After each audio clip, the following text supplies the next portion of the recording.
Hello everyone, welcome back to my channel. তুমি চলে এসেছি তোমাদের কাছে নতুন একটা ইন্টারেস্টিং ব্লগ ভিডিও নিয়ে অনেকদিন পর। তো আজকে ভিডিওটা আমি এখন থেকে স্টার্ট করছি, এখন বাজে 3টে মতো। তো চলো ভিডিওটা তোমরা কন্টিনিউ দেখতে থাকো। আই হোপ আজকে ভিডিও দেখতে তোমাদের খুব ভালো লাগবে। তো চলো দিনটা স্টার্ট করা যাক। আর তোমাদের মনে হয়তো কিছু কিন্তু থাকতে পারে যে আমি এতদিন ভিডিও দিইনি কেন। তো সেসব না হয় তোমাদের সাথে অন্য একটা ভিডিওতে শেয়ার করবো যে এতদিন কেন ভিডিও দিইনি। তো এবার থেকে কন্টিনিউ মোটামুটি ভিডিও আসবে, পুজোর ব্লগ তো অবশ্যই আসবে। তো চলো এখন রেডি হব, তার কারণ হচ্ছে আমরা বাজার করতে যাবো, আমি মা ভাই 3জন মিলে। তো চলো রেডি হইনি, তারপর তোমার সাথে পরে কথা হচ্ছে। রেডি হয়ে গিয়েছি, আমিও রেডি হয়ে গিয়েছি, মাও রেডি হয়ে গিয়েছি, এদিকে তাকাও, আর ভাইও রেডি হয়ে গিয়েছি। এবার টোটো এলে আমরা বেরিয়ে পড়বো। তো চলো এখন বাড়ি থেকে বেরোতে চাই। তো দেখতেই পাচ্ছ এখন টোটো চলে এসেছে। এই যে টোটোতে আমরা চেপেও পড়েছি। আর আমাদের যাওয়ার কথা ছিল মোটামুটি 2টো নাগাদ, আর বাড়ি থেকে বেরোতে বেরোতে প্রায় 4টে হয়ে গিয়েছে। সেই কারণে ভয়ও করছিল যে রাত হয়ে যাবে। আর রাস্তায় যেতে যেতে এমন একটা ঘটনা ঘটেছে, সেই কারণে আরও বেশি ভয় করছিল।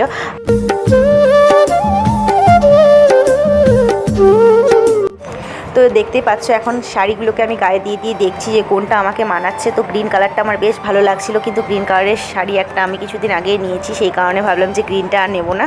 তো চলো অন্য কালার নেওয়া যাক। তো সেই কারণে কোন কালারটা নিয়েছি অবশ্যই তোমাদের সাথে শেয়ার করবো অন্য একটা ভিডিওতে। তারপর ভাইয়ের জন্য প্যান্ট দেখা হচ্ছিলো, এই যে দেখতে পাচ্ছ এখানে ছেলেদের কালেকশনও প্রচুর।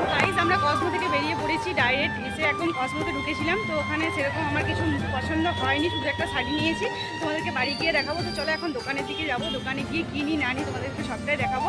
আর তোমাদেরকে সবটা দেখাতে পারছি না, তার কারণ ক্যামেরা ধরার মধ্যে কেউ নেই, ভাই ক্যামেরা একদমই ধরে দিচ্ছে না, যেটুকু পারছি আমি নিজেই দেখাচ্ছি। তো চলো এখন যাওয়া যাক। তো এখন আমরা মল থেকে বেরিয়ে পড়েছি, তারপর একটা দোকানে এসেছি। দোকানে এসে এখানে মায়ের জন্য শাড়ি দেখছিলাম, হ্যান্ডলুমের শাড়ি। তো মা বললাম আমি খুব একটা ভারী শাড়ি নেবো না, পাতলার মধ্যেই নেবো। সেই কারণে এই যে দেখতে পাচ্ছ একটার পর একটা বের করে দিচ্ছে, কিন্তু মায়ের এগুলো একটাও চোখে লাগছে না। যেহেতু আমরা পুজোর বাজার আগে করিনি, মহালয়ার দিন আমরা শপিংয়ে এসেছি, সেই কারণে দেখতে পাচ্ছ যেখানে যাচ্ছি প্রচণ্ড ভিড়, মানে দেখে শুনে যে একটা জিনিস নেবো তারও উপায় নেই। তো এখানে এই দোকানটাতেই মায়ের একটা শাড়ি নিয়েছি। তো কোন শাড়িটা নিয়েছি সেটা তোমরা অবশ্যই দেখতে পাবে পরে। তো এটা পছন্দ হয়ে গিয়েছে মায়ের, তাও নেবো না করে আমি ভাই বলাতে যে হ্যাঁ সুন্দর সুন্দর শাড়িটা, সেই কারণে নিয়েছে। তো আমি যেমন খুঁত মানে কোনো একটা বিষয়, আমার মাও সেম। আর বাজার করতে এসে একটাই প্রবলেম, প্রচুর ভিড়, কিছু ভালো করে কেনাকাটা হচ্ছে না। তো এখন যাবো হচ্ছে মেঘাতে, ব্লাউজের কিছু কালেকশন দেখবো। চলো ব্লাউজগুলো দেখবো। এই পুজোর যেহেতু কিছুদিন বাকি, আর এই টাইমে ব্লাউজ কিন্তু একদমই হবে না, সেই কারণে ভাবলাম যে না রেডিমেড ব্লাউজ কিনে নেওয়া যাক। আর এখানে ব্লাউজের কালেকশন কিন্তু খুবই ভালো, আমার কিন্তু খুব পছন্দ হয়।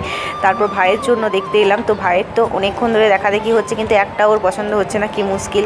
তো তারপর অ্যাটলিস্ট এখানে একটা পছন্দ হয়েছে। তারপর ওকে বললাম এবার মাইন্ডটা ঠিক হয়েছে, একটু হাই কর। দেখতে পাচ্ছ হাই করেছে। তো চলো এবার মোটামুটি বাজার হয়ে গিয়েছে, আর রাতও অনেকটা হয়ে গেছে, বা বাড়ি ফিরবো। দেখতে পাচ্ছ এখানে যে আমি এত বকর করেছি, কিন্তু একটা সাউন্ডও আসেনি, সেই কারণে আমাকে ভয়েস ওভার দিতে হচ্ছে।